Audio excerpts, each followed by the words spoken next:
nung August of 2005. Question, AIM Global. Ano ang mga mission namin, objective namin? Siyempre, linisin na pan-networking. Pangalawa, gusto na kaya, the word itself, AIM Global. Gusto namin maging globally competitive. Na-inspire po kami sa isang kumpanya from Malaysia. Malaysia is #1 networking country in terms of networking sa Asia. Lahat po doon, nini-network nila. Ganun kalupit na Malaysians. When I was in Malaysia, baliktad doon. Doon, napaka-normal na networking. Pag nagkasalbuhan kayo, anong networking company ka? Dito hindi. Networker, hey, ayaw sa'yo ng tao. Doon, baliktad. Halo, para maintindihan nyo pati pasador ni network nila. Pasador, napkin. Imagine mo nga naman yun. At karamihan na nagjo-join, lalaki. At nagde-demo pa. Imagine mo, natatawa kayo, pero they are selling millions. Ngayon, mas na-impress kami dito sa kumpanya to. Hindi ko mabagati paano kumpanya. Basta nag-upisa sa letter D, nag-ulit sa letter N, may X sa gitna. Itong kumpanya to, na from Malaysia, naglabas po ng kape, ordinary coffee. Or, wala ako sinabing pangalan ng kumpanya, kaya naman DXN. Naglabas ng kape, ordinary coffee. Nilagyan po ng reishi. Reishi is a kind of mushroom na may medicinal value. In fairness po, maganda ko yung reishi. Clinically proven. Hinalo sa kape nila. Ibinenta sa Malaysians at maraming bansa, including the Philippines. And they are selling 100 million every year. Grabe, no? Bakit? Dahil ang Pilipino, mahilig magkape. O, di ba, pag-isang umaga, kape. Tanghaling tapat, kape. Merienda, kape. Hapunan, kape. Tuwing may patay, kape. Kape, kape, kape. Too much coffee in the body is bad because of caffeine. Anong ginawa? Nilagyan ng reishi, bumaba yung caffeine. Binenta sa Pilipinas kahit may Filipino coffee tayo. And yet, we are buying that because of that idea. Kung nagawa ng Malaysians, kaya ng Pilipino. So, in global, nag-isip kami ng produkto. Anong produkto? Food supplement. Bakit food supplement? Isang katutak ang food supplement sa Pilipinas. Napansin nyo? Pangkatutak yan. O, doon tayo sa traditional. Ano yung traditional? Yung nabibili sa drugstore. Sa mga healthy options. Ano yan? Abs. O, ano pa? Yung bago ngayon, Heavit All, Centrum, Heartbeat, Arthro. Ano pa? Ha? Ano?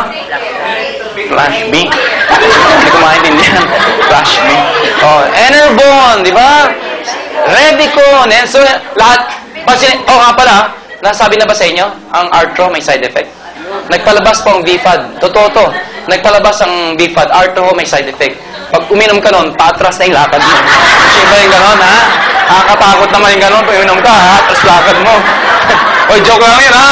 Baka mamaya may uminom ng Arthro dito, ha? Dito lang po yun. Anyway, lahat ng food supplement, isa lang ang kiniklaim. Isa lang ang kiniklaim nila. Ano yun? Mabisa sila. Napansin nyo? Wala kang marinig na food supplement na sabihin sa'yo, ito, medyo mabisa. Hindi! Isa lang ang claim ng lahat. Mabisa ito. Ngayon, question, kung lahat mabisa, lahat maganda, sino pinakamaganda? Ang ginawa ng Nature's Way, pinagsama-sama lahat na maganda, kaya ito ni pinakamaganda. Bakit bibili ka ng para sa arthritis? Bakit bibili ka pa ng para sa high blood? Kung isa na lang bibili mo, lahat nandun na. May nagsabi sa akin, uminom kami, wala nangyayari sa amin. Wala naman nangyayari sa akin. Natural, wala ka sakit, bakit may mangyayari sa'yo? Kung may nangyayari sa'yo, ibig sabihin may sakit ka. Ganun ba yun? Yung nga na wala akong sakit. Okay, anyway. So, nilabas namin ang Alive. Pumunta ko ang Nature's Way dito, August 2005, Shangri-La Hotel. 4 kaming kumpanya, naghahabulan doon sa produktong yon. 4 kami. Yung 3, pharmaceutical. Alam niyo ba yung pharmaceutical? Yung mga may medrep, dadang ka sa medrep, bibigay sa doktor. Okay, ha? Okay. 3, sikat, multinational. 4 kaming kumpanya. Nag-aagawan kami. Nag-present kami ng kanya-kanyang marketing plan para ibigay yung exclusivity ng Alive. Kasi alam na yung maganda. Alam na yung puputok. Good news po, hindi binigay doon sa 3. Sa amin binigay. Alam niyo kung bakit? Alam niyo kung bakit? Dahil ako yung nag-present. Kung yung mga Amerikano na convince ko, kayo pa kaya? Ngayon, ipapakita ko sa inyo yung pinakita ko doon sa kanila. Ano yun? Paano kumikita ng pera? Paano natin ibibenta to? Binigyan kami ng quota. 20 million on our first year. Pag hindi kami nakabenta ng 20 million worth of Alive on our first year, tatanggalin yung exclusivity, ibibigay doon sa iba. Pressured kami. Kami apat, lahat ng marketing strategy, nag-isip kami. Good news po, on our first year, hindi yung 20 million ang nabenta namin. 139 million. Ngayon, sabihin nyo, siguro dahil magaling kayo magbenta, magaling kayo magsalita, tatapatin ko na ako kayo. Bonus na lang po na marunong kami magsalita at may ari pa. Magaling na, cute pa.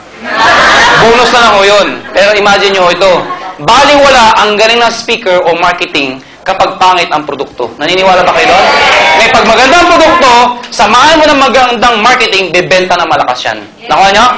Pero kung kahit gano'n kagaling ang marketing, pag palpak ang produkto, hindi tatagal yan. Correct? So, ibig sabihin, nagkasama ko yung magandang produkto at magandang na marketing. Good news po dito, magaling pang operations manager natin. Alam nyo kung sino? Operations manager natin, please welcome. Nandiyan ho siya, Mr. Arnel Limpin. Palapano natin. Ayan ho si ating operations manager. Nandiyan nyo, magaling na, guwapo pa. Okay, paano kita ng pera? Tanong ako, sino gusto kumita ng pera? Okay, thank you. Sino ho ang gustong yumaman? Okay, thank you. Bakit may nagtaas, mayroong hindi? Alam nyo, I've been doing this business for the past 9 years. Ito lang sabihin ko sa inyo. Pag hindi ka nagtaas ng kamay, meron nasa taas na nakatingin sa atin sa baba. Pag hindi ka nagtaas ng kamay, hindi ka niya bibiyaan. Uulitin ko ho yung tanong ko. May pag-asa pa yung mga hindi nagtataas. Pwede pa kayong humabol. Ha? Sino dito gusto magbago ang buhay? Kailangan patakutin, ano? Pero tanong, masarap ba may pera? Yes! Alam niyo, huwag tayo magpaka-plastic. Iba ang may pera. Galing po ako sa hirap. Mahirap lang kami. Mahirap lang. Mukha lang mayaman kasi kutis mayaman. Hindi ho, taga-Pangasinan po kami. Pag alam niyo lang yung bahay namin, nakakatawa ho. Mahirap lang kami kaya gusto ko yumaman. Alam niyo, ngayon naramdaman ko, iba ang may pera. Iba. Sanay ako mag-jeep. Sanay ako mag-bus. Sanay ako mag-tricycle. Sumasabit din ako ng jeep at bus. Pero ngayon, iba ang buhay. Pag-isip sa umaga, ano siya sabi ko sa kasama sa bahay? Marlene, paki-repair sa sakyan, aalis ako. Ano siya sabi sa akin? Kuya, ano sa mga sasakyan mo, ipiprepare ko. Yan ang buhay. Alam nyo, huwag kayo mayabangan. Ang kotse noon, luxury. Ngayon, necessity. Imagine mo, necessity. How much more kung may pamilya ka? Meron isa, lagi ko inikwento, pero totoo. May isang probinsyana, maganda, sexy, fresh graduate. Nagpunta na Maynila, naghanap ng trabaho. Palibasa, maganda, sexy, tinanggap sa Makati. Dito sa Maynila, traffic, lalo na pag rush hour. Wala siyang choice. Ang pinakabis sa sakyan, MRT. Nakasakay na ako ba kay MRT? Yes! Sino nakasakay? Sino hindi pa? Ha? Di ba sa MRT, pag sumasakay ka, pagbukas ng pito, hindi mo kailangan pumasok? Itutulak ka talaga ng mga tao Papasok ka talaga Kahit ayaw pumasok di ba? Kung nandun ka sa harap, yabang-yabang pa ng iba. Sa harapan, first time, di ba? Tulak! O pagkat isa loob, ano yung tsura ninyo? Dikit-dikit ang mga mukha ninyo.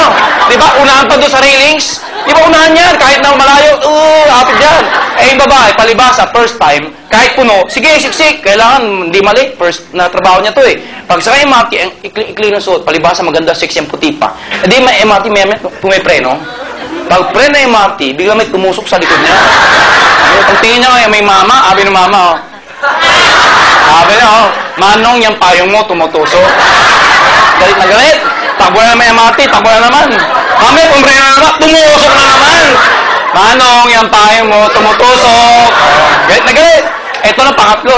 Talagang sabi niya, yung lalaki, dali-dali bumaba. Sabi ng babae, wala naman payong. Ano yung tumutusok?